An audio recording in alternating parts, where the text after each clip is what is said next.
interpretation.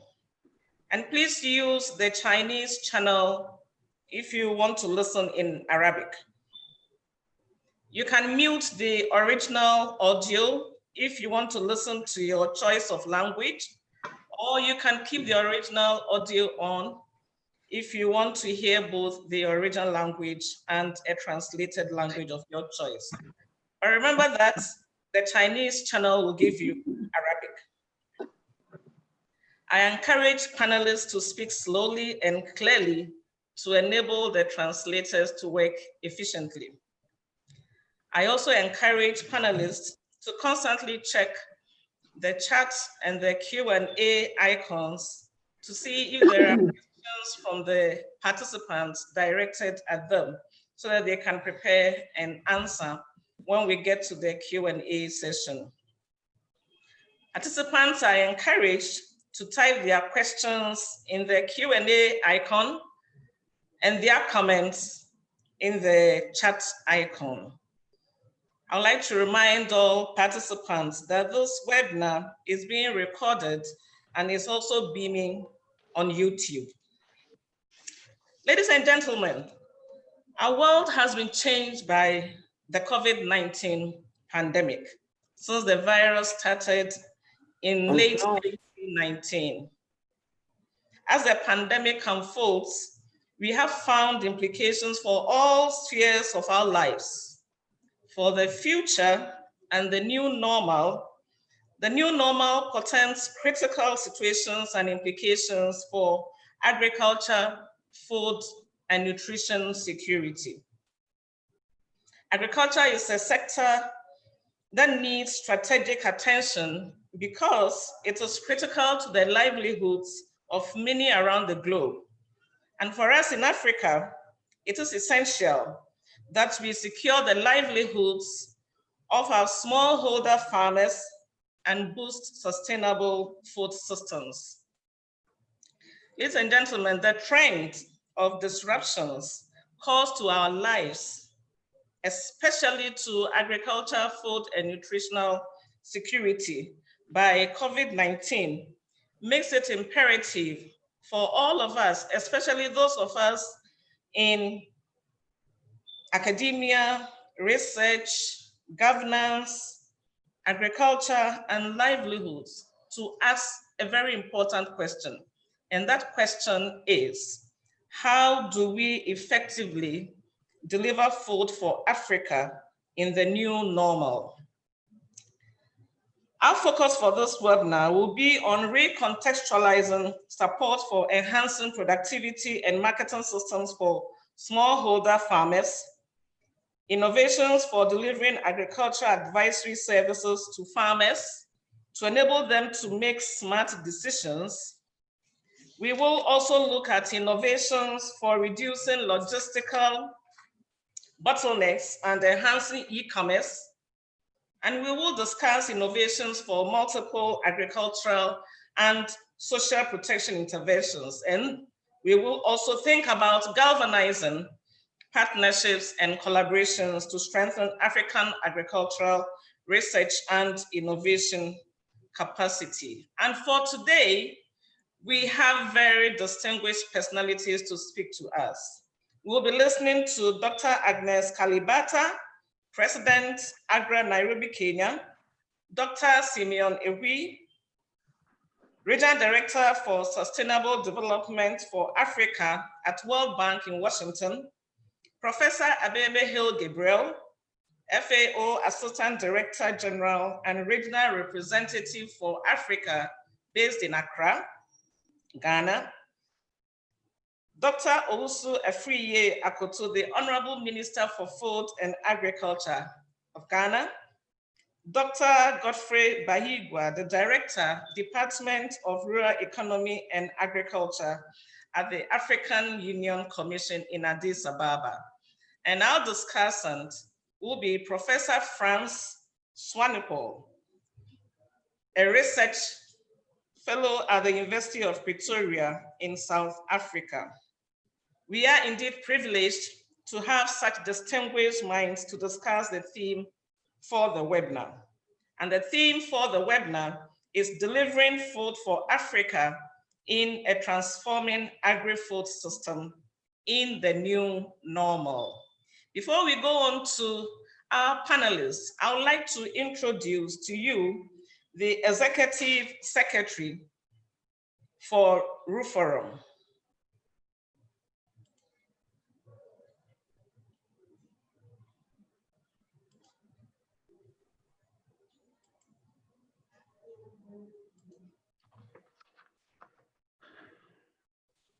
May I?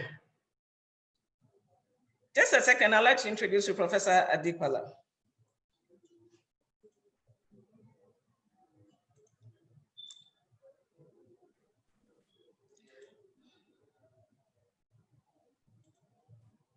Professor Adipala Ekomo is currently the Executive Secretary of Regional Universities Forum for capacity building in Africa, in agriculture, RUFORUM, and it's a network of 126 universities in 38 African countries. During this period, he has worked with the network universities. Sorry.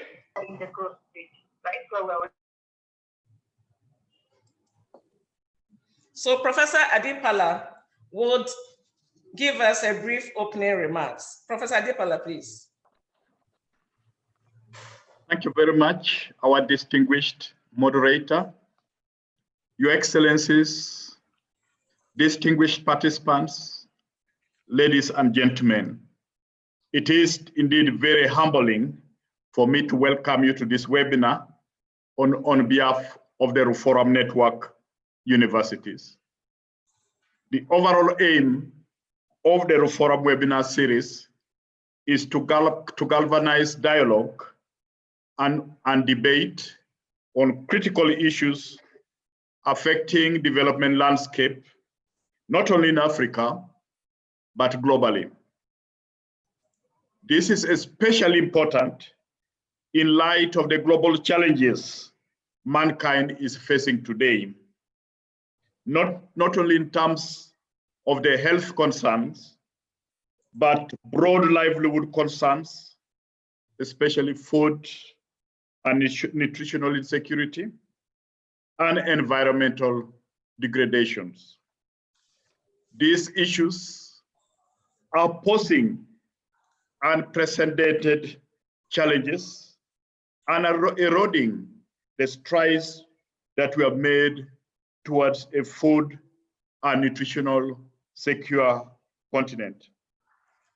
Ladies and gentlemen, on behalf of the RUFORUM Network, I record our thanks to the efforts by African governments and their partners, especially the World Bank, Food and Agriculture Organization, among others, and the leadership provided by the Alliance for Green Revolution in Africa and others to develop the agricultural sector as the engine for economic growth, business, and livelihood improvements in the continent.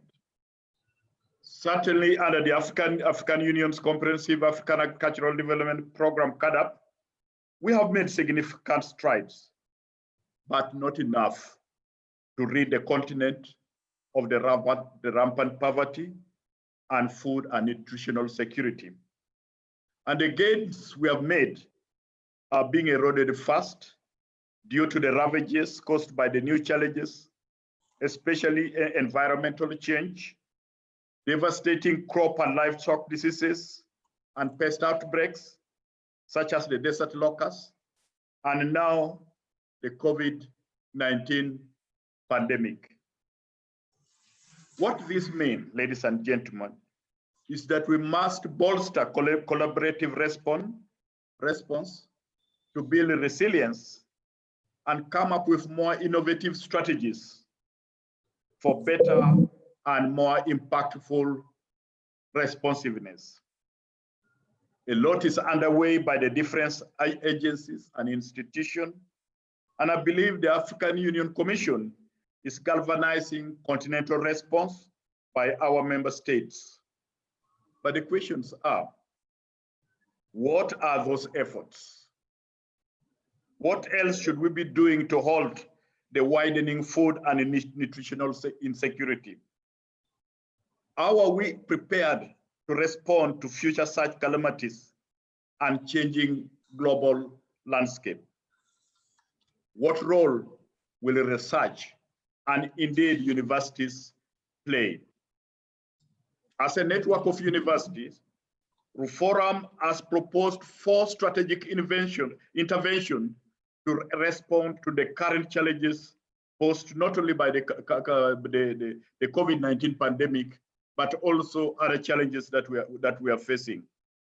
1, strengthening capacity for preparedness, response, and monitoring disease outbreaks, specifically looking at the infectious diseases and their emergence.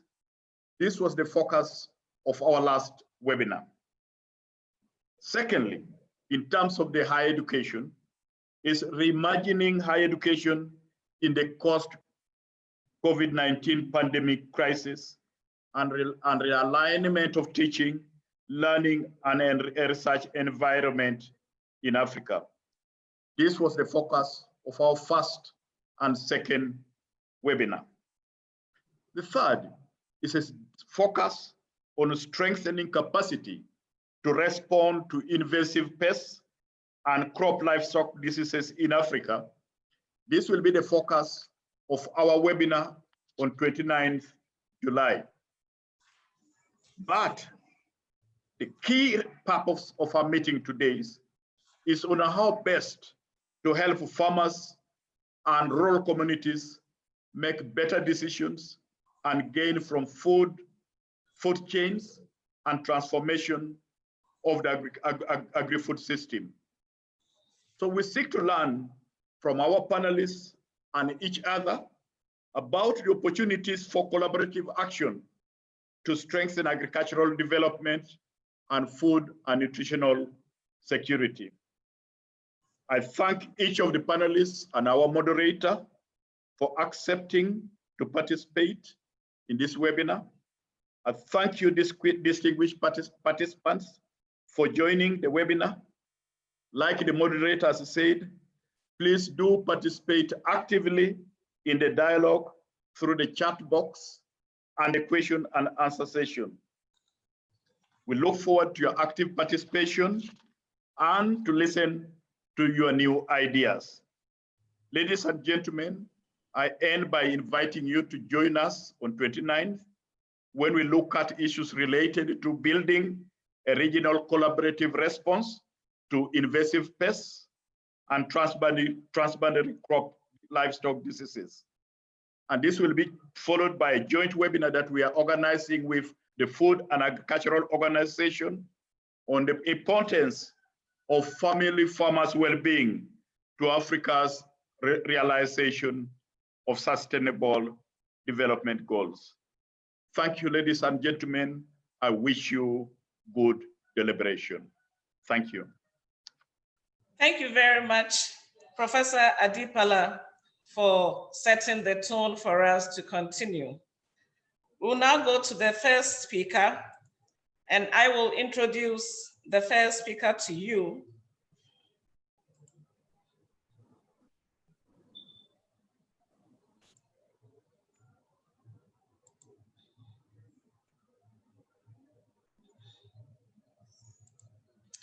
Oh, shoot.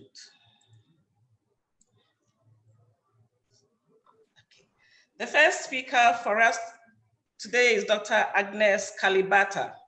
Dr. Kalibata is the president of the Alliance for Revolution in Africa, AGRA. She leads the organization's efforts with public and private partners to ensure a full, secure, and prosperous Africa through rapid, inclusive, sustainable agricultural growth, improving the productivity and livelihoods of millions of smallholder farmers in Africa. Prior to joining AGRA, Dr. Kalibata was Rwanda's Minister of Agriculture and Animal Resources. Dr. Kalibata holds a doctorate in entomology from the University of Massachusetts, Amherst, United States. She was awarded the Yara Prize honorary doctorate from the University of Lege and the National Academy of Sciences Public Welfare Medal.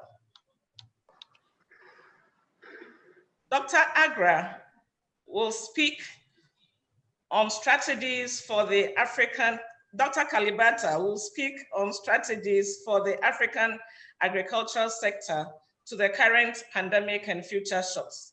She is specifically requested to address the issue of recontextualizing support for enhancing productivity and market systems for smallholder farmers.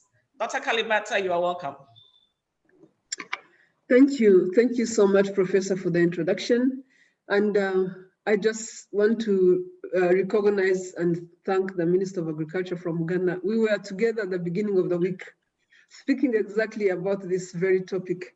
And thank you, Professor Adipala, for inviting me and for getting this series of discussions going, because I think if there's anything that is important, it's really keeping the voice of the agricultural sector going and ensuring that we focus on what the critical issues are. So, like I said, we were having a discussion at the beginning of the week on this very topic. And some of the things that stand out is definitely COVID is something that happened suddenly. It's not something we expected. And the initial reaction that we saw, as would be expected, is to protect people and to lock down. And the impact this was going to have on the agricultural sector was huge. If we had all of us not stood up and really made noise and tried to make sure that everybody understands that we have very weak social safety net systems, and probably a huge part of our population depends on the agricultural sector as their social safety net. So locking down would mean that these people would lose their own mechanisms of coping, especially because in many of the countries we were working in, the rainy seasons were coming in. It happened when East Africa was in the midst of a rainy season, and it happened just before West Africa was going into a rainy season. I think right now, as we speak, Ghana is in the midst of a planting season. So some of the things then we thought we should do immediately was just making sure that we advocate and make sure that everybody understands that we cannot allow a health crisis to turn into a food crisis. And the only way we can do that is make sure that we really highlight the role and place of the agriculture sector. And also to highlight it's not the first time we are seeing a crisis come on our door, even though the health crisis has been one of a kind. We had a food crisis in 2008, and I must really congratulate the African Union with regards to the response in terms of mobilizing the continent, mobilizing all of us to start talking about what is right. And they did, and they mobilized all of us. They mobilized ministers. And some of the things we've seen have helped a lot, preventing lockdowns of borders, even though we do have challenges around there, but at least we managed to prevent total lockdowns. As a result, we've had significant stability in food. It's not as stable as we would want it, but in terms of food prices, they've been significantly stable. So something that really is great to applaud. Now, from where we are sitting as an institution, some of the things we thought that needed to be done immediately is to ensure that that the agriculture sector is also stepping up, is recognizing that this is an opportunity to look around and see where they can find inputs and make sure that there's a crop in the field. And that crop is going to be larger than what would have been the case under different normal circumstances. So we've supported a few countries with what we call coordination mechanisms to ensure that they are having conversations among themselves, but also within the sector. and engaging the government, but also engaging different partners. And I think just helping and ensuring that there's a degree of engagement that is going on and people are not isolated and not feeling that they are alone has helped. In fact, we do hold a meeting every month with permanent secretaries from the countries we work with to help them share knowledge so that they understand what is working in different countries and what they can borrow from each other. So that creating an opportunity for diffusion of knowledge. But we also try to understand what is not going well. For example, in our first meeting, we're able to understand that countries have very, very limited buffer reserves, and yet we have a huge number of people that have fallen off jobs and are being supported by governments. So through that and really creating a consciousness around that, some of the following month, you could actually see that reserves have started building in some countries. Countries have gone back to private sector, checked with them to see what types of reserves they have, and even in some cases booked those reserves just in case they need them. So that is from an immediate reaction perspective. Now, from a perspective of going forward, we definitely need that crop in the field. We definitely need to make sure that those farmers have planted. But let's just look at it from a different perspective. COVID actually happened when we're in the midst already of another crisis. The climate crisis was already happening. So from an agricultural sector perspective, it's not like everything was going well. We were already reading from poor yields, we were already reading from droughts, we were already reading from floods in different places. And it's very, very clear from all that has been happening that we still see significantly lower investments in the agricultural sector, both from our governments and from the development community in general. I mean, this sector could do so much more, but it is still constrained by the fact that it is seeing the type of investments that are going in there are limited. You might say it must, a lot of people will talk to you about absorption capacity and issues around ability to use these resources, which is true. I don't want to underrate that. It's true that sometimes we don't see and use money as fast as we should, and yet development comes from that. But doubling down on those weaknesses within the system is very critical. So some of the areas that we see that we must really, really focus on going forward is how we present the whole agricultural sector differently to our governments, how governments understand that this is not just an area you invest in to keep food going. This is actually our safety net system. This is actually a form of development that we are storing on. So I think going forward, we have that case coming out better. I wanted to underscore the need to invest in SMEs. SMEs are probably the biggest market drivers in our landscape, and SMEs have suffered the most during the COVID crisis because many of them were at nascent stages, but also a lot of others suffered from what happened, the fact that the markets were not working very well. Trade wasn't happening very well. Some of them started suffering cash flows, loss of people, employment, and all that. So these SMEs took so long to build. So making sure that as we go forward, we do not lose them in that landscape, we ensure that they are there. They handle 64% of the food we use away from the farm. This food is brought to us through SMEs that work in the agricultural sector, and they deliver 90% of the inputs that are needed in the agricultural sector. So ensuring that these SMEs survive is going to be an extremely critical issue.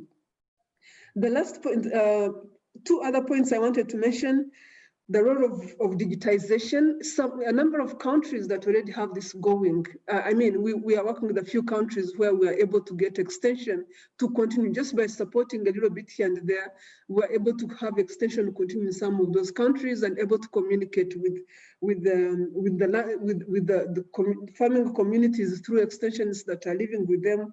This is an area that has been underinvested over so many years. This is an area that is limiting our ability to adopt technologies. This is an area that going forward, investing in extension and superimposing digitization on that extension is going to be probably one of the most critical things. Then let me just end up on resilience. Someone talked about resilience. Like I said, we've been suffering from climate change. We need to look at the type of resilience agricultural systems need, so that we stop the reversing of the investments. We have already invested so much, and we are seeing these things being reversed. We are seeing reverse knowledge because farmers don't know what to do anymore, how to react to climate change. We are seeing a reverse in all the things we've known that work, including even some of the technologies that are out there are not working anymore. So the only way we can stop that is if we start addressing the issue of climate change and the contribution of the agricultural sector itself to climate change. And I just wanted to challenge you here and encourage you to also think through engaging with the Food Systems Summit, which has been launched within that perspective. The Food Systems Summit recognizes that the way we produce food, the way we eat food, the way we use food, the way we waste food is just not sustainable for us. And it's an opportunity to look at how we actually might reconsider as we go forward. And since we are talking to a number of research institutions, and just thinking through what innovations and research is out there that will redefine our food systems. I mean, our future is going to be defined by you people. How you do research, how much energy you put into innovation is going to define where we are going. So I really hope that that can be understood and taken forward and as a challenge. Recently the FAO, and I know Dr. Bebe will talk about it, released a report that talks about the number of people that are hungry. Clearly, 50% of those people have to be on this continent and will be on this continent at least for the next 10 years if we don't do anything about it. I'm saying have to be because we definitely have a situation here of hungry people that has been increasing, and we've been seeing a reversal of some of the work we've done. There's need. I mean, it's so necessary. It's a must that we increase our investments in the agricultural sector. So with those words, I will really like to encourage you all to think about what it is that we need to do differently in terms of how we advocate, how we position. I sometimes feel like we don't position the agricultural sector strongly enough for us to show the value it represents to our governments. And I just wish you good meetings, and thank you for inviting me. And I will continue listening to what's going on for some time. Thank you very much, Dr. Kalibata. Indeed, we should not let the health crisis lead to food crisis, and we should be considerate in the way we use food, the way we waste food, and all the things that we do that do not make our food system sustainable. I am sure when we get to the Q&A session, there'll be questions for you. I have already seen a question for you. Shall we go to the second speaker? The second speaker, and I would introduce him shortly.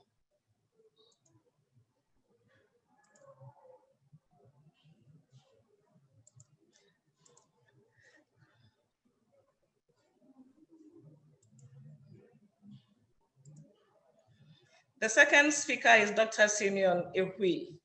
Dr. Ehui is the Regional Director for Sustainable Development for Africa, World Bank. Prior to his appointment, Dr. Ehui was Director of the World Bank's Food and Agriculture Global Practice. Since joining the World Bank, Dr. Ehui has held a number of assignments. He was Manager of the Food and Agriculture Global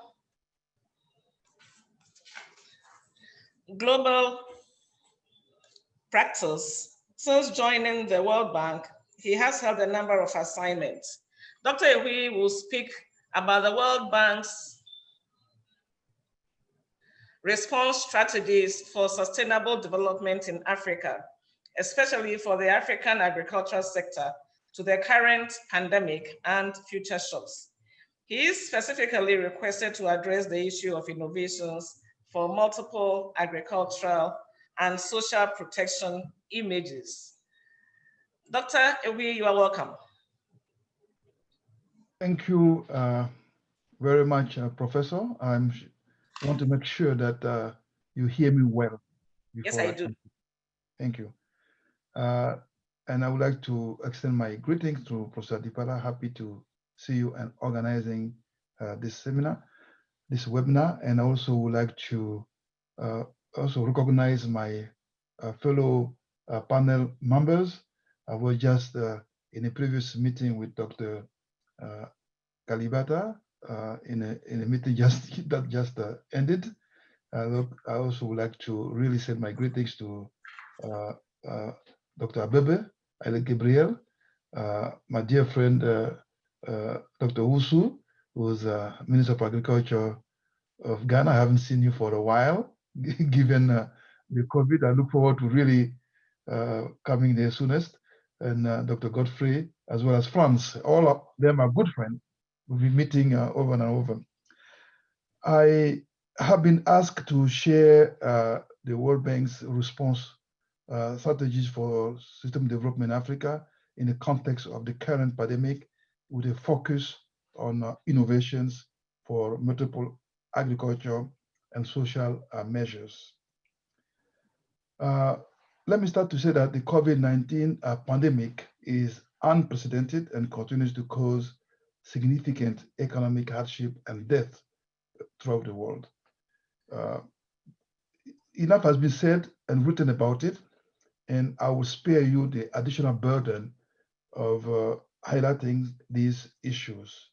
But I must say that while governments in Sub-Saharan Africa have many concerns as they tackle the COVID-19, an affordable and secure food supply is certainly a top priority. The unfolding crisis is happening at a time when global food markets are stable and food is generally available globally.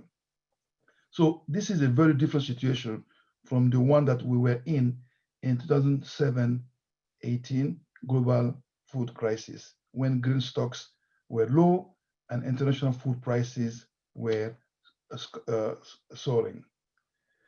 The main challenge today, in our perspective, is localized disruption along food supply chain. Labor disruptions due to lockdown and health guidelines are impacting the capacity for producing and processing foods. Also, new health standards have caused or limited access to food markets, in particular those serviced by informal vendors. Also, checkpoints to control for population movement under lockdown conditions have disrupted, increased the cost of transporting and storing food products. The other challenge is the logistics disruptions of food supply chains have restricted the availability and access to food for consumers, which in some cases has led to local shortages and price hikes at a time when producers are experiencing declining, ironically, farm gate prices and losses of food they are not able to sell. The lower income due to job losses, significant drop in remittances, as well as disruption in existing social protection and other social programs have already resulted in shift in consumer behavior and food consumption, with repercussion for food markets. The COVID-19 disruption come at a time when food systems in Africa are already under stress as a result of droughts. We can cite the case of Southern Africa, which have affected 4.9 million people, the conflict and floods in Central and Western Africa, which have affected some 24 million people, and finally the desert locust crisis in the Horn of Africa and Eastern Africa, which have affected some 25 million people in acute food security and could result in 8.5 billion crop losses in crop and livestock. We call that a double crisis, or a crisis within a crisis. So this has come at the top of depreciating exchange rates and increasing fiscal pressures caused by the drop in oil and other export commodity prices, such as the case of Angola and Nigeria. This has caused sharp drop in public revenues and limited the ability of government to respond to the multitude of crises. So given that there's need to act now to avoid further deterioration of food insecurity and allow for sustainable recovery of food systems and livelihood. And there is need for bold ideas to address those challenges while taking advantage of opportunities created by the COVID pandemic. Fortunately, there's a good deal of political will to address the COVID-19. On April 16, I joined a meeting of the Minister of Agriculture of African Union member states who publicly committed to minimize food system disruption and ensuring food security and nutrition for all the citizens, especially the poorest and most vulnerable during the COVID-19 pandemic. The ministers also called on partners to step up their support to avoid a potential humanitarian disaster. In doing so, they joined the rank of other countries and organizations such as the G20, the ASEAN, and where they recognize that essential steps must be taken to keep the food moving in exceptional moment now. So helping African countries to withstand the crisis and strengthen their food system in the long run will require a range of immediate and longer term actions. Policy makers should make supporting livelihoods through expanded safety nets and productive program a high priority. After all, people need income to buy the food. So shifting gears now on food and agriculture innovation in Africa. And I will talk about what the World Bank also is doing with the partners. As we all know, the agricultural productivity in Africa has systematically fallen behind other regions. As at present, the ag innovation system has not yielded the broad benefit to Africa's food production potential. New technologies and approaches can disrupt the traditional systems. In order to accelerate the post-COVID-19 recovery in food production and processing, relying on existing agriculture services will not produce the result in time before those technologies become obsolete. It is important for public investment in food and agriculture innovation in Africa to crowdsource disruptive technologies that can quickly and effectively enhance and scale up the food and agriculture services provided to producers and consumers. I want to give some examples, like in Kenya and Uganda, where they have tested such approaches, integrating innovation challenges and competitions into the public investment in innovation. The development of an ecosystem of disruptive agri-food technology companies in Africa is the key to catch up with the productivity gain in food system globally.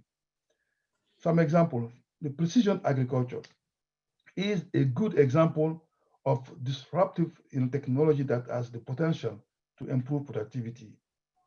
The best known example is the Halo tractor, which has developed a two-wheel smart tractor with a GPS, allowing smallholders to request and pay for tractor services through text messages on a just-in-time basis. Farmers have seen yields increasing as much as 200% since the launch in 2014. In Uganda, the World Bank funded project is being refocused to provide hired tractors and ox plows to communities that have traditionally relied on hand hoes. The other example is the mobile extension and other e-services that have increased smallholders' productivity and resilience to climate. Increasing access to mobile phones has enabled the delivery of timely and customized information at scale, contributing to timely farming and market decisions, as well as yield increases. For example, in Kenya, the digital technologies are being leveraged through World Bank ongoing partnership with 15 ag tech startups to transform the delivery of input, soil testing, crop insurance, credit, extension advice, and market linkages. One that is also emerging is the e-commerce, which has started to make inroads in Africa, as it has received stimulus in response to COVID-19, impact on and also impact on the food chain. While e-commerce may not yet necessarily benefit the small orders in Sub-Saharan Africa, it is currently more viable in urban areas. There may be opportunities to connect small orders to consumers in areas where e-commerce enterprises have started to mobilize resources in procurement, logistics, operations, marketing to maximize benefits in both farmers and consumers. And just to give you an example, in living here in the United States and being confined, most of the way we live is through the e-commerce. You stay here, you order even your food, everything, vegetable, they can come and deliver it. These are some of the technology we can also try to explore. Strengthening value chains will, while making them more inclusive for small orders, is another way to build the robust food systems. In Senegal, the World Bank upcoming program aims to build producers' resilience to climate change and market shocks by increasing the productivity of groundnut-based ag systems. And it also aims to diversify agriculture by supporting the development of other value chains. Finally, the innovative logistic solutions such as the solar-powered storage solutions in off-grid areas are areas where unreliable or inexpensive expensive electricity may offer new opportunities to make use of new innovation in ICT as well as support otherwise risky intervention in food production.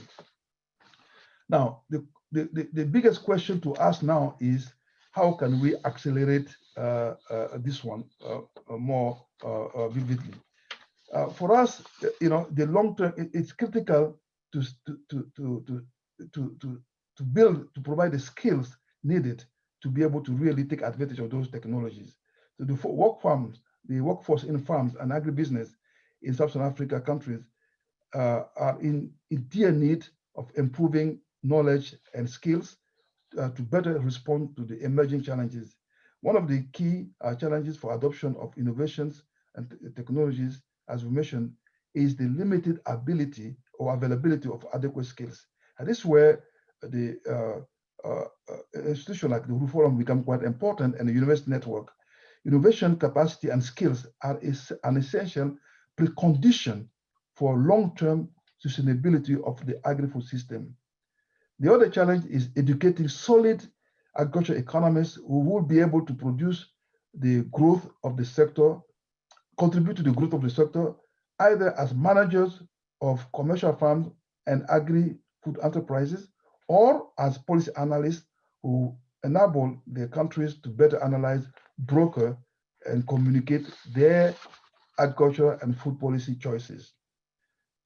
Tertiary education institutions have the very important role to play to create a skilled workforce for the future across the agri-food ecosystem, and to spearhead leadership and enhance collaboration across disciplines and between the industry and the public agencies. Such actions can be supported by the development of a more demand-driven curricula that better matches the need of rapidly changing agri-food systems and enabling policy environment. We at the World Bank are looking forward to continue our partnership with the Forum, with the universities across Africa, and also other education agencies to develop skills for rebuilding more resilient food systems in Africa. I thank you very much for your attention. Thank you very much, Dr. Simeon Ehui. Indeed, the COVID-19 disruption affects everything from agriculture to our social lives, the economy, and the livelihoods of farmers especially, and other individuals. We will come back to discuss it fully. One thing that I picked from, actually two, one is the examples of Kenya and South Africa, which means that other countries can also do what they are doing and doing well with technology in farming and also e-commerce. and I'm sure there'll be a lot of questions for you. Our panelists, Dr. Kalibata will have to leave us at a point, but there is a question on Q&A for her. So may I ask her to respond to at least one of the questions on Q&A so that we'll continue with you, Dr. Hill Gabriel. So Dr. Kalibata, please, could you answer one question on the Q&A for you?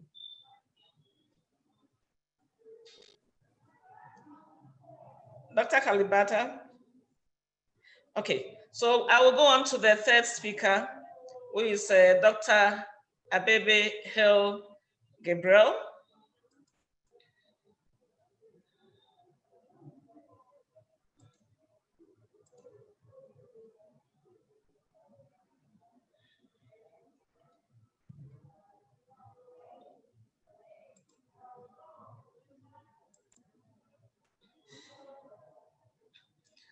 So Professor Abebe Hill Gabriel is the Assistant Director General and Regional Representative for Africa. He's a national of Ethiopia, and he has more than 30 years of extensive experience in strategic leadership and management in complex environments at national, sub-regional, and regional levels, focused on agricultural and rural development in Africa. Professor Hill Gabriel is requested to share FAO's response strategies for the African agricultural sector to the current pandemic and future shocks. He is further requested to address the issue of innovations. Professor Hill Gabriel, please.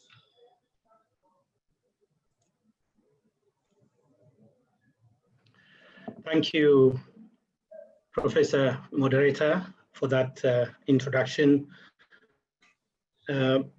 I would like to thank Professor Dipala for organizing this important webinar and also for associating us.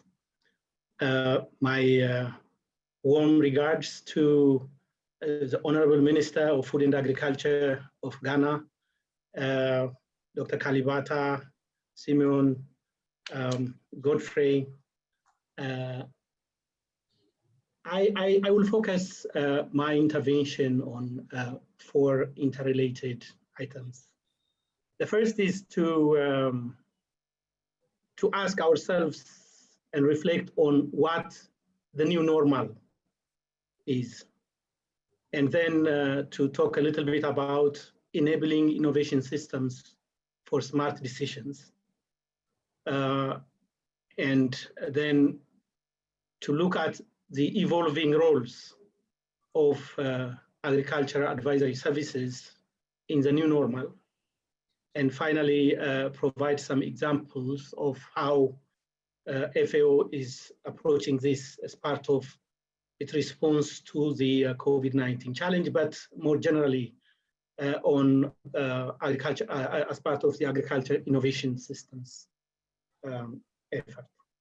So first, what is really the new normal? It's very interesting. How do we understand it? And in what ways does it significantly differ from the status quo? And what do we know about it? I think this is a very important question to ask. I am not here to provide an answer of what it should look like, but I will keep asking questions. I think a good entry point would be to look at the agri-food systems. The COVID-19 caused disruptions in food supply systems. We know that in terms of production, in terms of trade, markets, and so on. And this has left the agri-food sector in an extremely difficult situation. Dr. Kalibata mentioned about the state of food security and nutrition in the World Report that we launched on Monday. I would like to encourage participants to look at this very interesting report. You will see that Africa is really not in a good shape in many respects. So the pandemic and the measures that were taken towards containing the pandemic have exposed vulnerabilities of socioeconomic systems and negatively impacting jobs, incomes, and livelihoods. Access to farm inputs, services, and markets have been put to serious strain, which was already a challenge in rural Africa without the effect of the pandemic. With prolonged disruptions, the more vulnerable farmers, small-scale producers, rural women and youth, the SMEs are likely to be impacted more. This is obvious. And the majority of rural communities and producers are not always well informed and supported. There is need to ensure that they have access to basic services and accurate information during this unprecedented crisis. Secondly, the COVID-19 situation has actually exposed an inherent deficiency within the agricultural advisory services. And there were a lot of manifestations for this. I would use AAS for short, Agricultural Advisory Services. That's what I was asked to speak to more. They were farm production-centric, as you know. The new normal demands it to offer a much broader range of services. Farmers are increasingly part of value chains that extend from input supply to consumption of nutrition and healthy foods. You have heard Dr. Kalibata talk about food systems. So agricultural advisory services need to partner with several other actors, not just linkage with research. Then COVID-19 is primarily a public health concern, we know that, but the new normal demands, therefore, that the advisory services to adapt agri-food systems to such health concerns. More information is required as farmers may need to adapt their farming systems to the impacts of the pandemic. The agriculture advisory services, as we know them, they are exclusively public sector dependent. In Africa, public extension systems dominate, as you know. In other regions of the world, they have evolved and have taken pluralistic systems where services are provided by different actors. It means from centralized top-down systems to more delegated systems. And so the new normal demands such a shift towards pluralistic systems. The agriculture advisory system has been sluggish towards embracing change. On the other hand, the new normal demands it to be more anticipatory, taking into account the future outlook. Now, the post-COVID-19 situation shows that global economic shows global economic downturns and recessions, reduced flow of foreign assistance, and so on. But also recognize the rapid pace of change involved, which requires even much faster pace in actions for recovery and building back better. So sluggish change is not going to be the solution. Simeon has elaborated on that. The good news is that the mechanisms to support smart decisions exist already in terms of provision of data and evidences, as well as innovative solutions. So we should be talking about a well-functioning, dynamic, and demand-driven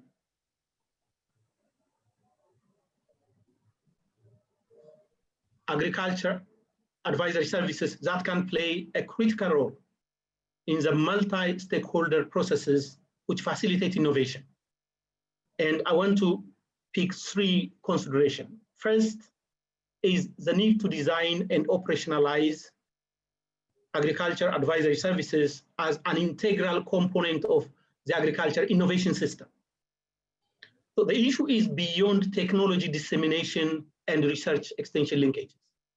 Rather, it is about wider provision of support and inclusive services, as well as partnerships among a wide range of actors in the innovation system and along the value chains.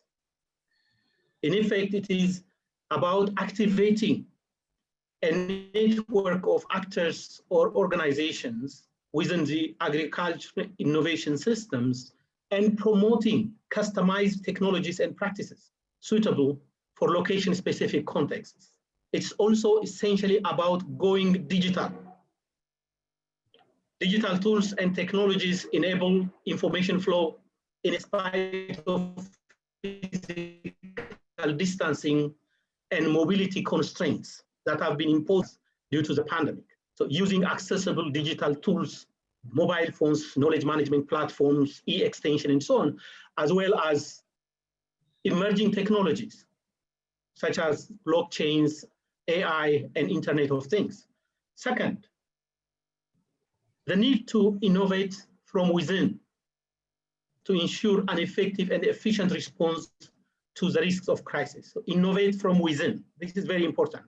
Such innovations include strengthening the coordination and governance of the pluralistic agriculture information system made up of public and private sectors, producers' organizations, farmers' groups, and networks.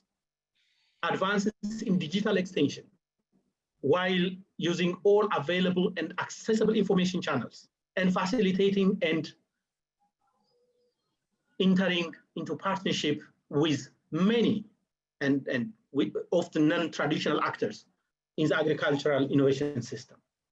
Let's also not forget that farmers are constantly innovating in their battle to cope with crisis situations. The effort therefore requires building on such local innovations and capacities through effective engagement of the agricultural innovation actors. Thirdly, generating effective demand. This is very important for agricultural advisory services towards a sustainable demand-driven system. The agricultural advisory services are traditionally supply-oriented, as we know, rather than demand-driven. Where public funding is dwindling or missing, the systems tend to collapse. And this raises serious issues of sustainability. For example, there could be real opportunities to smallholder farmers offered by high-value agricultural markets. However, because smallholder farmers individually often lack access to capital, information, technologies, and relevant infrastructure, they do not benefit from such opportunities. Two complementary changes are required in this respect. The first is to organize and conduct agriculture as a viable business activity. This is very important. The second is to strengthen collective actions of producers. I take assisting smallholder farmers to establish and sustain viable, effective, and inclusive organizations, which can be a game changer. Institutional innovations can significantly improve smallholder farmers' access to markets and services for inputs as well as outputs. And through such innovations of empowerment, effective demand for agricultural advisory services could be generated and sustained. So the issue of having it to singularly depend on public funds can be reduced. Now, the evolving roles of agriculture advisory services during the new normal. All of these changes mean that providers of this service will have to increasingly take on new, non-traditional roles and functions.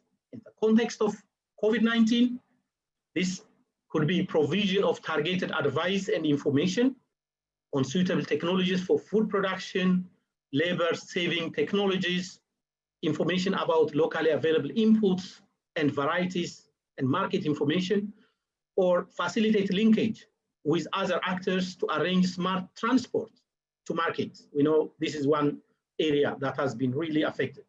Purchase of inputs, community seed banks, and so on, or train agribusinesses or producer organizations in online marketing techniques using ICT, or they need to collaborate with health workers,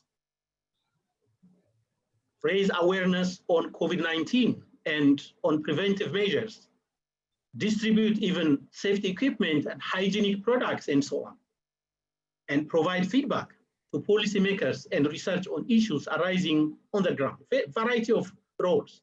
So what this means is that the design and operationalization of demand-driven agricultural advisory services along the agri-food value chains require a shift from purely hard technical approaches to also include organizational, cultural, and social aspects. Of course, digital technologies are now increasingly accessible and being used by providers to reach smallholders and family farmers. Traditional agriculture advisory services are not well prepared and equipped to meet these challenges. It requires enhanced capacities of these service providers to address all these requirements because they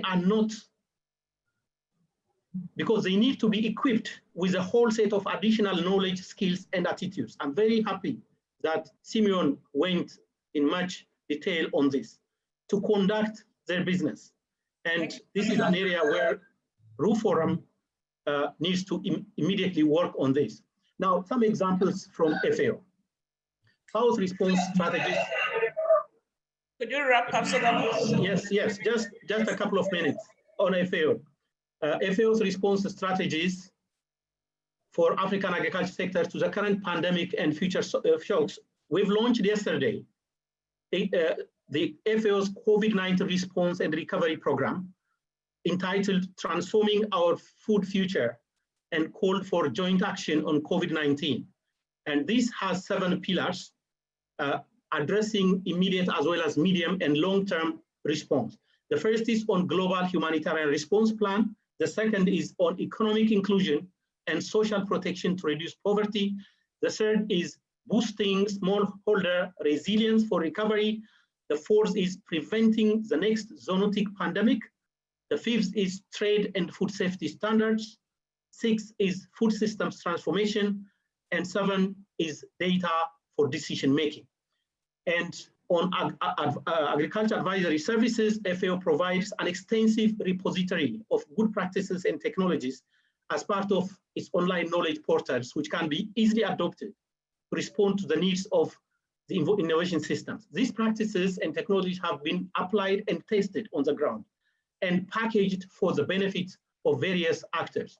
FAO provides policy guidance for reform of agriculture innovation systems to manage the design and implementation of an effective reform of these systems. In more than 30 countries, this has been done.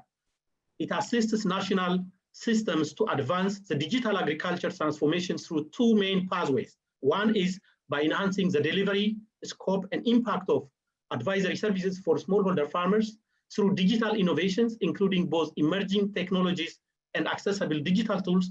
And secondly, by strengthening capacities of advisory services and farmers to contribute effectively to the digitalization of agri-food systems, considering potential risk and opportunities.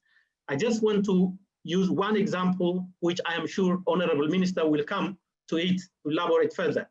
Together with Pennsylvania State University, FAO developed a smartphone app known as FEMWIS. This is for army war monitoring and early warning system as a key tool available in 29 languages that channels valuable real-time and field-level information about the pest's location and spread to a global data platform every 2 hours, while also giving smallholder farmers specific tips on how to cope with and contrast infestation. Sorry for taking much of your time, Professor Moderator. Thank you so much. Over to you. You're welcome, Professor Hilgebrand. It's an interesting presentation, and you know that food is very, very important to all of us. So we are interested in what you have to share with us. Thank you very much. We'll go to our next speaker, and our next speaker, I would introduce him to you very soon. Our next speaker is Honorable Dr. Owusu Afriye Akoto. Honorable Dr. Owusu Afriye Akoto is a Minister for Food and Agriculture in Ghana. His Excellency is a 2-term Member of Parliament for Kwadaso. And whilst in Parliament, he has been the Deputy Ranking Member for Committee on Food and Agriculture and Cocoa Affairs. The Honorable Minister and I'll go back. The Honorable Minister also worked as a consultant to the World Bank, United Nations on soft commodities. He has worked as an economist, a senior economist, principal economist, and chief economic advisor over a period of 18 years at the International Coffee Organization, London. He obtained a PhD in agricultural economics from the University of Cambridge, England. As a panelist, Dr. Owusu Efriye, as a Minister for Food and Agriculture in Ghana, is requested to share Ghana's efforts to build a strong food and agriculture sector, and the ongoing response strategies to the current COVID-19 pandemic and future shocks. His Excellency is further requested to specifically address the issue of integrating digital technology to support agricultural advisory service delivery and enhancing e-commerce. Before Dr. Owusu Afriye Akoto speaks, I would like to remind all of us that there is translation at the bottom of your screen. If you click on interpretation, you can choose English, French, or Arabic. Arabic is in the Chinese channel. I also like to encourage panelists who have already spoken to check the Q&A and try to answer some of the questions there, since we will not have enough time to do a lot of voice-in questioning. So Dr. Owusu Efriye will speak, please. Thank you very much, Professor. I hope you hear me. Yes, I do. Can you hear me? Yes, please, I do. Thank you very much. Thank you very much for inviting me to this very important forum to share our experiences here in Ghana, building a strong food and agricultural sector, and our current strategies in response to the COVID-19.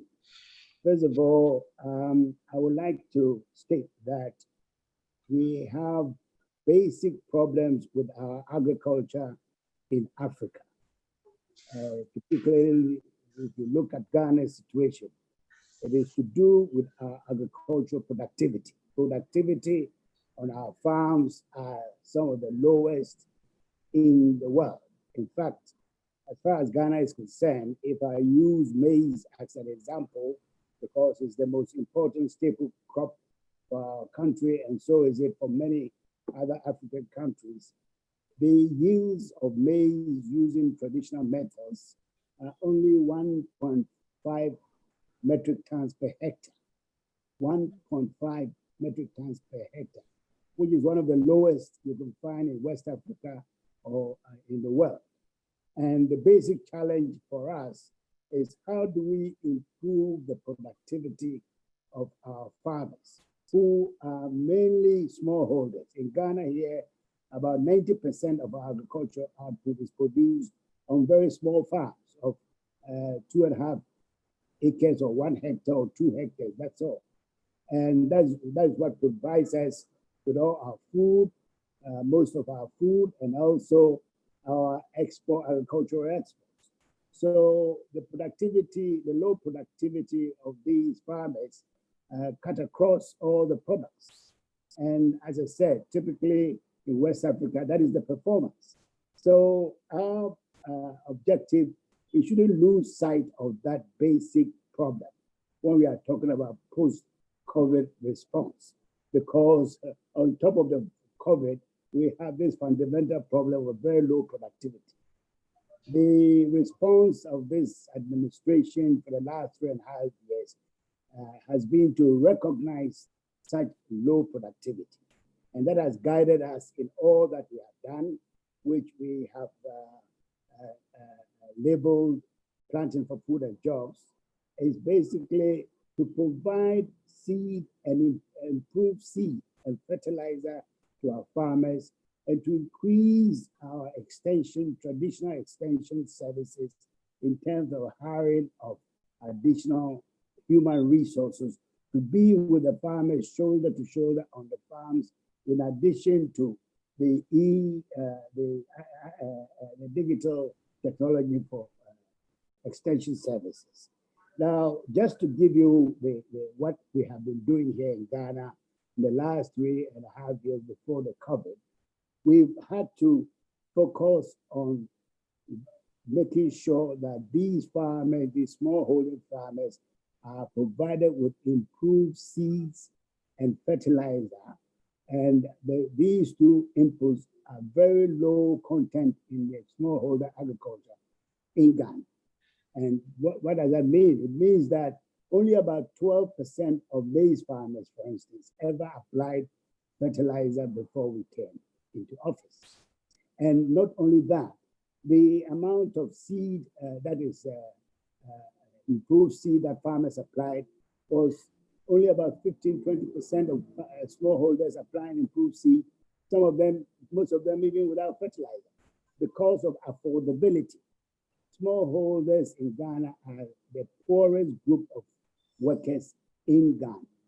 And therefore, price became a barrier to them applying these basic technological inputs. And the difference between using traditional seed and improved seed can be enormous. For instance, as I've mentioned, the yield of traditional seed is only about 1.5 tons. Since we started providing improved seed to these farmers and giving them fertilizers, or at half price for fertilizers and as much as 90% subsidy on some of these inputs, farmers average yields on farms, maize farms in Ghana has gone up to 3.5 metric tons per hectare. And it could go as high as 9 metric tons per hectare, given the latest hybrid maize seeds developed by the University of Ghana, which we are helping the university to develop so we can give more and more to the farmers. And this is reflected in production. That production had never been more than 2 million metric tons. Last year, we harvested over 3 million metric tons.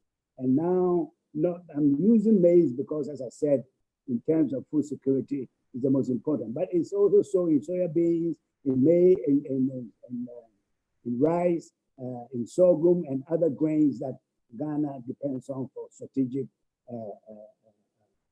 living. And with all that, we also had a situation of extension services, where when I came into office 3.5 years ago, I was supposed to have 4,400 extension officers out in the field. When I did the audit, there were less than 1,600. And out of less than 1,600, 80% of them were going on pension in another 2–3 years. So virtually there was no extension. Many districts didn't even have one extension officer. I had to appeal to my colleagues to make me hire an additional 2,700 extension officers to try and fill up the vacancies and make sure that they become, at least there's a link between technology and the farmer through these extension officers that are agricultural graduates and diplomats who had graduated and were sitting at home doing nothing. So we had to employ 2,700 to add to the 1,600 in order to make sure that at least we have the extension services. And all these are reflecting in the increased production that we are seeing, which is making Ghana now a center for exporting food to our neighboring countries as far as northern Nigeria, Burkina Faso, Togo, Cote d'Ivoire, Mali, and the others. 19 food items have been shipped out of this country overland to our neighboring countries. And it really shows you the success story of this approach. Of course, the pandemic has come to disrupt temporarily because we had to lock down 2 of our major cities, Accra and Kumasi, and that caused a temporary disruption. But that was only for 3 weeks. We are now in the middle of the season. Our targets for distribution of seeds and fertilizers are on track. And in fact, our response to the COVID is that of the 1.2 million beneficiaries to our programs that we managed to get last year, 2019, this year, in response, we've had to increase it to 1.5 million beneficiaries. And that too, we are on course, on track to get to these farmers in order to give them the improved seeds and fertilizers. So that is the immediate need, our immediate need that we were pursuing. These are the policies we were pursuing until the COVID. What is happening now is, of course, we have to build institutions and infrastructure to be able to manage the surpluses which are coming out of the efforts of our farmers. And that requires that we've had to reawaken institutions like a buffer stock company to take care of surpluses. We've had to have, for the first time in Ghana, in West Africa, establish a Ghana Commodity Exchange, which has also started trading in the grains. And we are hoping that eventually over the years, we are going to mature and be able to be a platform for farmers all over West Africa. We have all kinds of infrastructure. We are building 80 warehouses around the country, each with a capacity of 1,000 metric tons, bringing on stream immediately at one go 80,000 metric tons, because we need more warehousing capacity in order to be able to cope with the surpluses and the growth which we are experiencing in the sector. So these are some of the measures that we have taken as a country, and we think that the initiative that we started with Planting for Food and Jobs has really stood the country in a much better position to face the shocks introduced by the COVID-19. And of course, is just trying to do more of the same and also provide the institutions. We have under the Planting for Export and Rural Development, for instance, the Tree Crop Development Authority, which has now become law. The law was passed by Parliament in December last year. And the authority is going to be established to provide development assistance for non-cocoa tree crops so that we can diversify out of cocoa. We're talking about coconut and others. So these are the measures that we are taking. In terms of the digital technology, mainly to do with extension and to do with marketing, unfortunately, we are slightly behind. Yeah, 3 days ago, when we had a similar forum, we were told about the success stories of the digital technology in Kenya, and we haven't given up. We are still trying to get some companies to come and help us to establish the e-vouchers so that our subsidy programs can be more targeted and efficient. And so, of course, mobile money is also something that we are doing. So these are all the measures that we are taking in order to cope with the adverse impact of COVID-19. Thank you. Thank you very much, my Honorable Minister. Indeed, the Planting for Food and Jobs policy in Ghana has not only increased the yield of food for the farmers, but also provided jobs for the youth. And we'll have time for the minister to speak again. But panelists, please be checking on the Q&A icon to respond to some of the questions online. I'll go to our fourth speaker, and our fourth speaker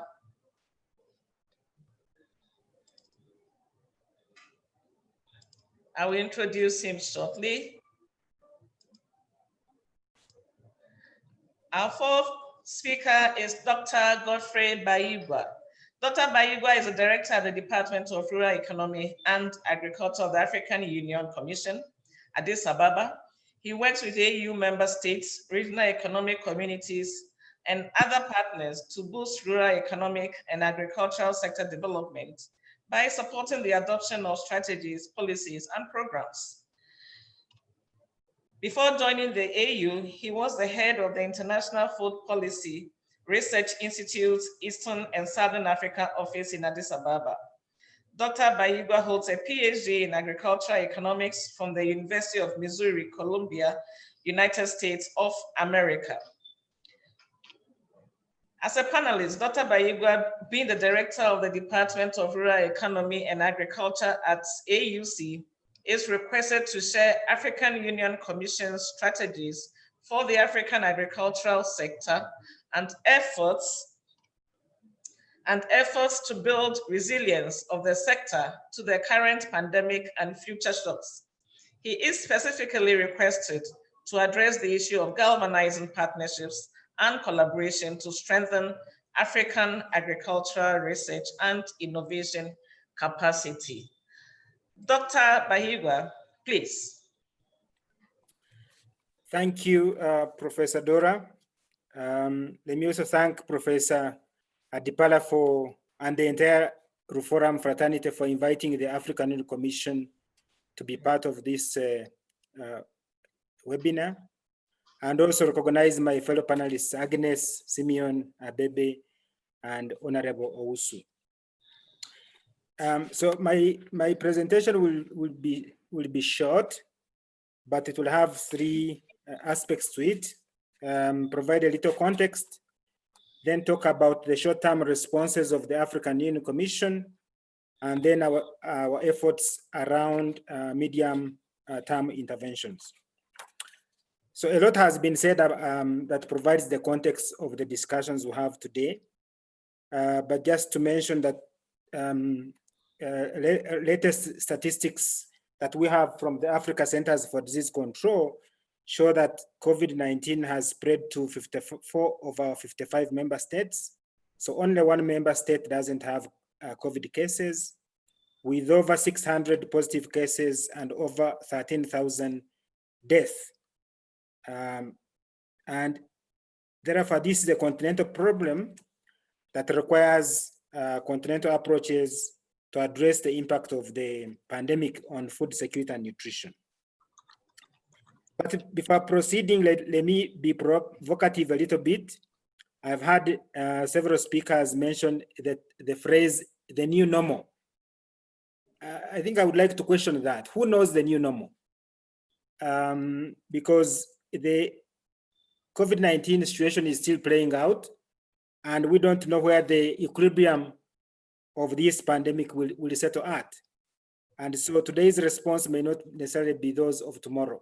So what do we exactly mean by the new normal? But that is an academic question, and since Ruforum is composed of universities, you can debate that another time. As mentioned by Simeon, Africa's agriculture has been hit by not two, but actually three consecutive shocks in the last 3 years. In 2018, we had the fall armyworm that spread to about 52 African countries. In 2019, we had the desert locusts, specifically in the Horn of Africa, but also threatening to go to the Sahel. And in 2020, we have the COVID-19.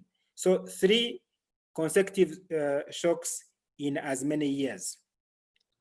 And all these have had negative impacts on production and trade in food through disruption of value chains. And this is on top of the impacts of climate change that have been ongoing. Now, Africa's food system is not resilient, because if it was, we would not be holding this seminar. And this cannot be blamed on COVID-19, even though we are holding this seminar in the context of COVID-19. The sector has systemic and structural challenges that must be addressed to make it more resilient.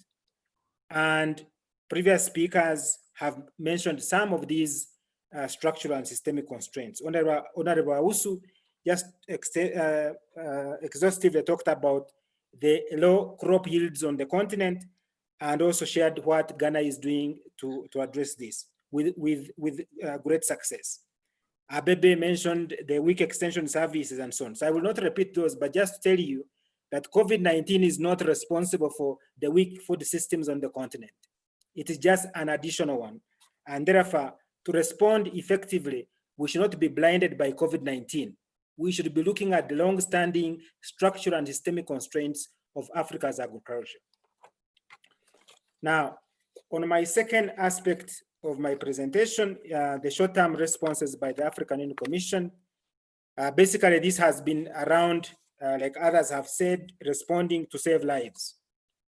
And we have stepped up our efforts through advocacy, through our permanent representatives, the ambassadors to the African Union Commission, through briefing sessions by various departments across the Commission. 2, we have been mobilizing and distributing supplies to our member states, particularly personal protective equipment that we have received from various sources. And 3, we have been strengthening capacity for testing COVID-19. In fact, internally within the African Union Commission, we have a specialized technical agency called the AU Pan-African Veterinary Vaccine Center. It is actually testing COVID-19 as we speak in Ethiopia, but also supporting capacity building of our member states. So those are some of the short-term actions that the Commission has been undertaking.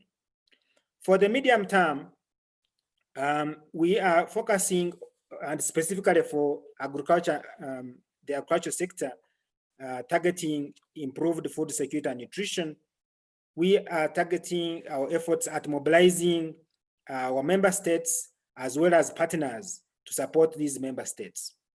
As mentioned by Simeon, indeed, the African Union Commission, with technical support from the Food and Agriculture Organization of the United Nations, organized a meeting of ministers of agriculture to discuss the impact of COVID-19 on food security and nutrition.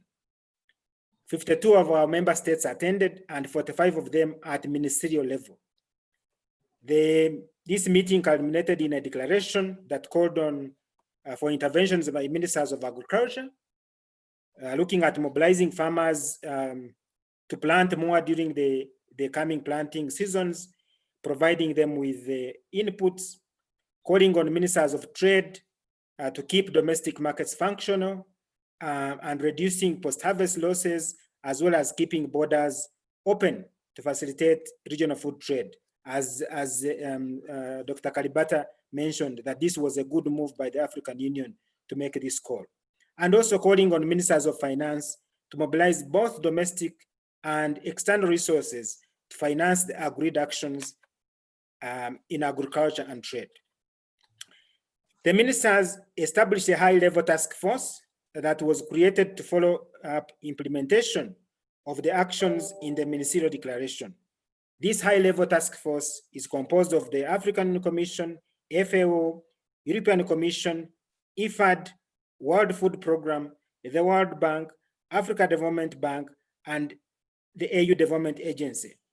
And this talks to the issue I was asked to talk about, which is partnerships. So this partnership of development, technical, and financial institutions is needed to ensure synergy among the various interventions. And finally, the interventions that the ministers put in the declaration require interventions by ministers of agriculture, ministers of trade, and ministers of finance. As such, the African Union Commission is organizing a joint virtual meeting on July 27th, which is a couple of days from now.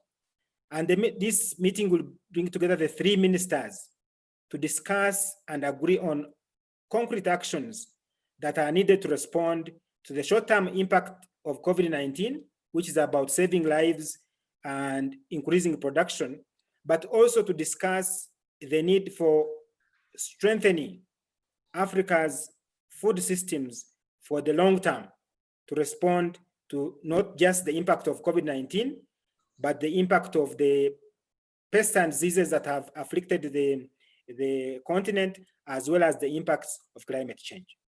So those are the efforts of the African Union Commission in responding to both the COVID-19, but also to the long-term systemic challenges in Africa's agriculture. I thank you.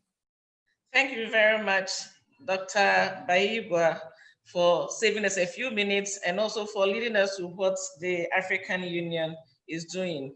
Yes, truly, there have been other crises, and COVID-19 adds to it. And I agree with you that the new normal would eventually have to be defined properly. And we will go to the discussant for the webinar. And the discussant, whom I will introduce shortly, We'll bring all the things that our panelists have said together and help us to put our thoughts together. But before then, I would like to encourage our participants to raise up their hands if they want to contribute a voice question. I'll take maybe just about 2 or 3 short questions. Professor Swanepoel, who's a research fellow in residence with a focus on future Africa at the Center for Advancement of Scholarship at the University of Pretoria, South Africa, is our discussant. He is an accomplished scientific leader in South Africa and internationally. He is an expert in capacity development in support of agricultural transformation and development. Professor Swanepoel holds a PhD in animal breeding and genetics from Texas A&M University, USA. And as a discussant, he will give a response to the issues raised by the panelists in their presentation. Professor Swanepoel, please. Good afternoon. Thank you very much, Dora, for the introduction. I would like to make use of this opportunity to thank Professor Adipala most sincerely for the opportunity to participate in this Reforum webinar series. The University of Pretoria is very proud and honored to be part of this, and I would also like to congratulate Reforum for having taken the initiative to put this webinar series together. You would all agree that we had a wonderful set of presentations by the previous 5 panelists with a focus on collaborative action to strengthen agricultural development and food and nutritional security on the continent.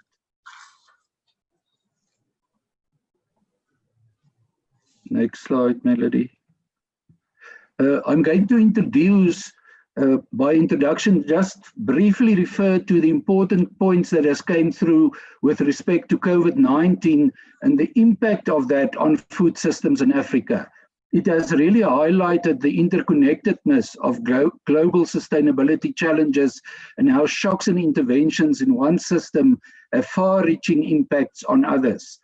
The pandemic has also exposed the inadequacies in the global food system and specifically highlighted the glaring inequalities across regions, specifically on the African continent. The pandemic ripple effects have also significantly affected food supply chains, and the response measures have seen the rather fragile food supply chains in Africa truncated, with predictions that production could shrink by up to 7%. These disruptions will have large economic impact in Africa, where farming across the continent provides employment to approximately 60% of the population. Africa will certainly be disproportionately affected by increases in people suffering of acute hunger. There is therefore an urgent need for the food system to be transformed, and the 4 important criteria or characteristics which is necessary for a transformed food system on the continent is to ensure that we provide access to adequate amounts of nutritious, safe food that can lead to improved food security, reduced malnutrition, and important contributions to public health, economically efficient food production, contributing to poverty reduction, wealth creation, and reduced inequalities, with a strong focus on gender, where 50% of the food that we eat 80% of the food that we eat have passed through the hands of women, and 50% of the small-scale farmers in sub-Saharan Africa are women. Environmentally sustainable and climate-smart agriculture, widely adopted as a practice.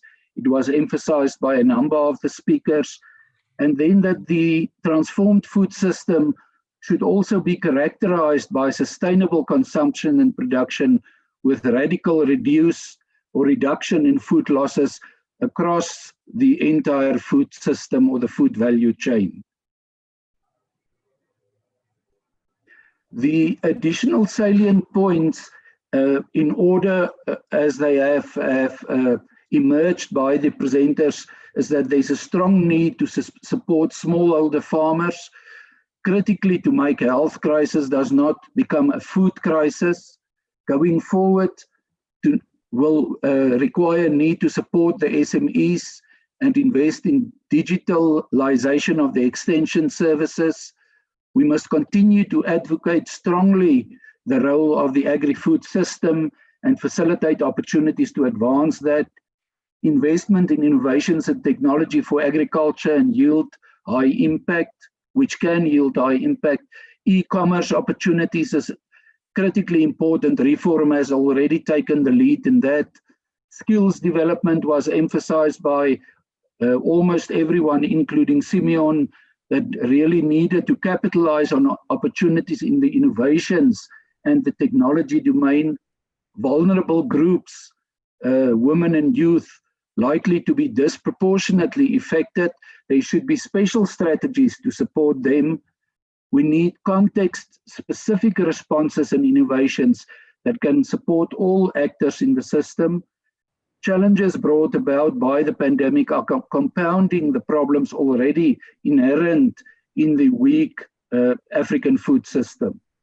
The post-pandemic strategies need to be developed, keeping all of these in mind.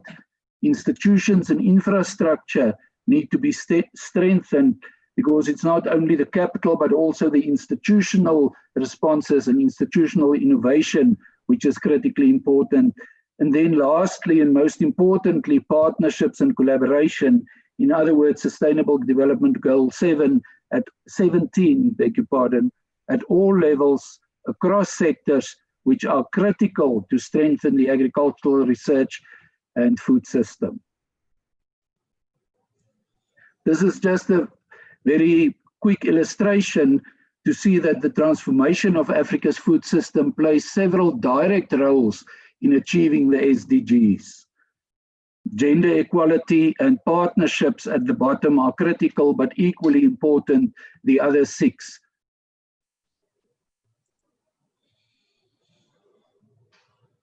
Ongoing activities in the higher education and research domain include, and very proud for the African continent, Dr. Agnes Kalibata, who has been appointed to serve as the special envoy for the UN 2021 Global Food Systems Summit. I'm not sure whether Dr. Kalibata is still there, and she didn't mention anything, but we as Africa is proud that she's taking the lead to serve as this envoy. At the University of Pretoria, we host the African Research Universities Alliance Center of Excellence in Food Security in collaboration with the Universities of Ghana and Nairobi. Professor Cheryl Hendricks here at the University of Pretoria has been appointed as a member of the Science Committee for the 2021 Global Food Systems Summit. Myself and Professor Lindiwe Sibanda, the co-chair of the UN Global Alliance for Climate Action, and also a visiting professor here at UP, are working closely with the Wageningen University and research team to prepare background documentation to inform the 2021 IFAD Rural Development Report that will focus on food systems transformation in Africa and will also inform the UN 2021 Global Food Systems Summit. 2 major grants has recently been awarded to the Arua Center of Excellence, hosted at the University of Pretoria in collaboration with the University of Ghana and Nairobi, where Professor Hetty Schoenfeld, a research chair in food and nutrition, and myself are the 2 principal investigators.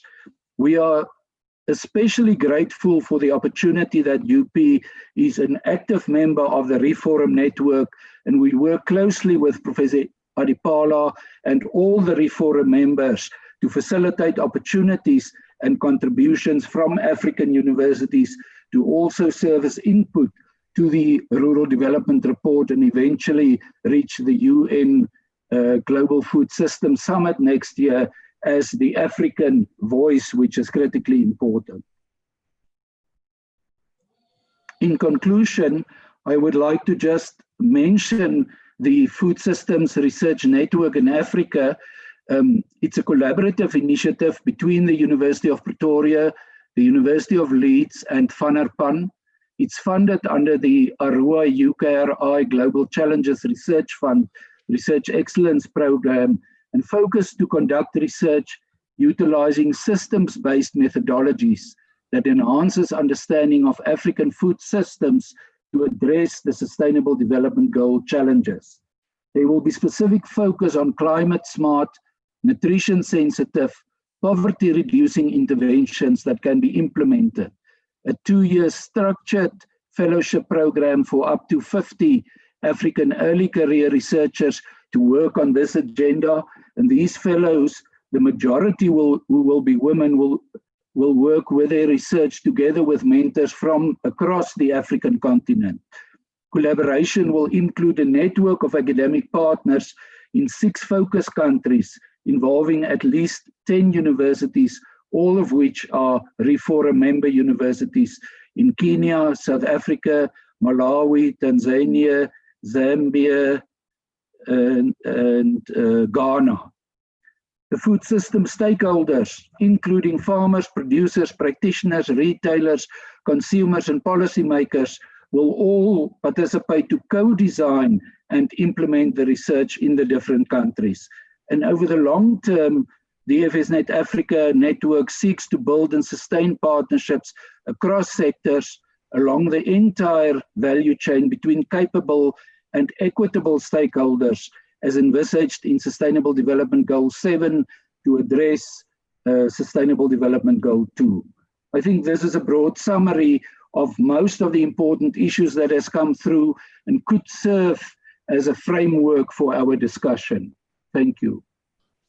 Thank you very much, Swanepoel, for summarizing us and leading us to the many partnerships that our research institutes, governments, and academics can go to in order for us to sustain agri-food system on our continent.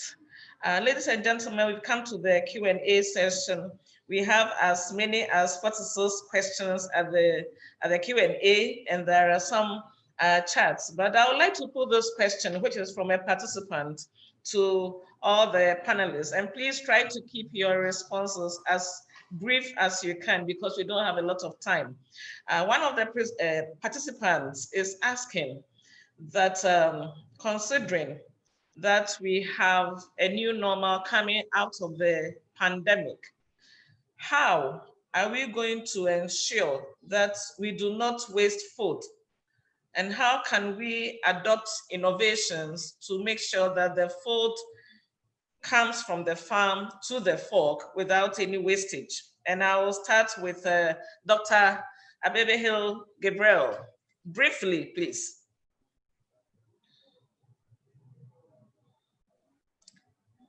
Okay, yeah, let me try to, can you hear me? Yes, please. Okay, thank you so much. I think when it comes to Africa, we should be talking more about food losses along the whole value chain more than food waste. And the reason why there is a lot of food waste, food loss, post-harvest in particular, is there are so many reasons. One is we do not process them. There is no enough investment towards processing and adding value for more conserving the food, but also adding value to it. And so we need to do more investment, linking agriculture with agribusiness and agro-industries. And Honorable Minister will tell you a lot about what he's doing. He has been leading here in Ghana, linking this to. So there are opportunities, but in short, it is investment in agro-industries, linking it with agriculture. Thank you. Thank you. Honorable Minister, could you please take the question? Yes. How can we reduce waste in food so that from farm to the fork will be a straight path? I think the biggest loss that we make is on-farm harvesting, post-harvest losses. And then, of course, as we go down the value chain, we lose a bit more, but most of the challenge is to do with on-farm. And the on-farm is mainly to do with grains. In the course of the harvesting is to do with tubers and so on, because of lack of markets and because of bulkiness of yams and plantains and so on.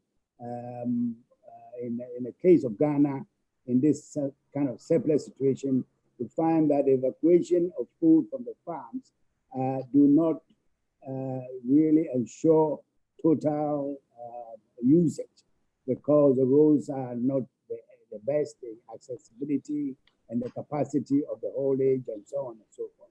So that is where I would put the big problem. To solve it, what we are doing is to try to mechanize grain harvesting. So now we are bringing, for instance, we are bringing handheld machines to help small farmers, smallholders to be able to use to harvest their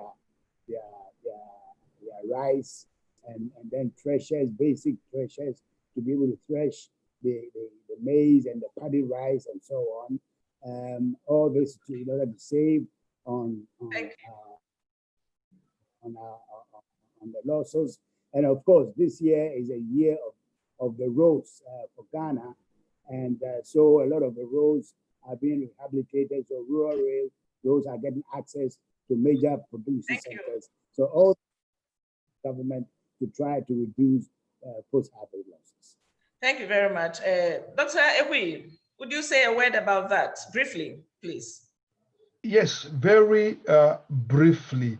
In my intervention, I actually mentioned the opportunity of developing what we call innovative logistic solutions, such as solar-powered storage solutions that can create opportunities for refrigeration, energize, let's say, pumping and irrigation systems, and also processing of equipment.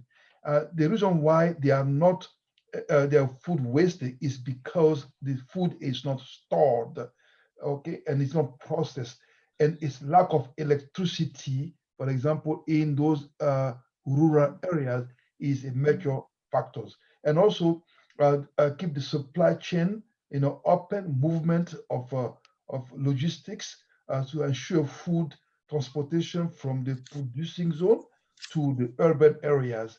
That's why we can avoid depressing prices at the farm gate and also avoid the high prices with the consumers in the cities if we get the flow of movement of food open. Thank you very much. Dr. Bahiba, would you like to say a word about that from the AU point of view? Yes, the issue of post-harvest food losses is of great concern to the African leaders, and specifically within the CAADP framework. In the Malabo commitment in 2014, the heads of state and government committed to reducing post-harvest losses by 50% between 2015 and 2025.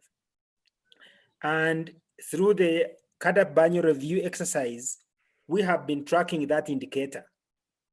But unfortunately, many of our member states do not have good data on food post-harvest losses.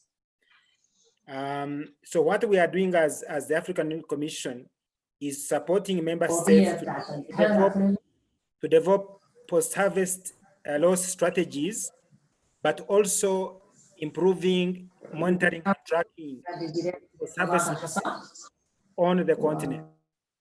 Therefore, we are hoping that through our effort in the coming years, we'll be able to have data, more reliable data on the status of post-harvest losses, but more importantly, supporting member states to have strategies that can reduce post-harvest food losses.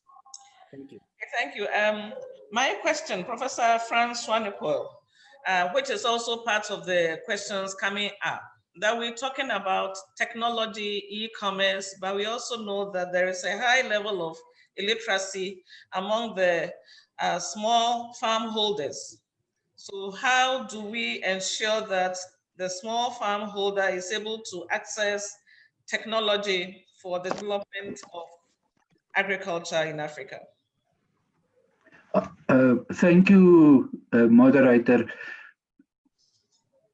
With the move in terms of big data and artificial intelligence, I think there's excellent opportunities for the agricultural sector to benefit from those. If we think specifically of the cell phone networks, how that have increased over the last 10 years or so on the continent, there's very few people, even in remote rural areas, who doesn't have access at least to a cell phone. If you have access to a cell phone and one planned properly in terms of e-commerce and the whole movement of to digitalize and use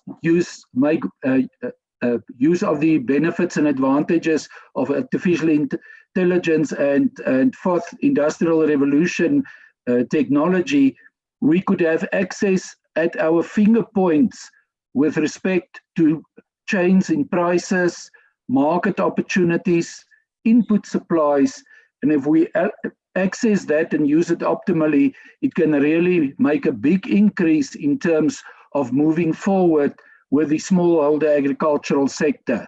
Reform has played a leading role in the Arua network of universities. Also recently, in November last year, hosted a conference in Nairobi, Kenya, where there was a strong focus on the potential and the future of artificial intelligence, fourth industrial revolution, and what that can offer big data to the agricultural sector. Thank you very much. There is a very popular question to the Honorable Minister, FAO, and the World Bank. You may not respond to it, you may respond to it by writing because we don't have a lot of time. And the question, which I am also personally interested in, is how well are agricultural researchers supported in Ghana, in Africa? How well are agricultural researchers supported? And about 3 attendees wanted the minister to respond to that.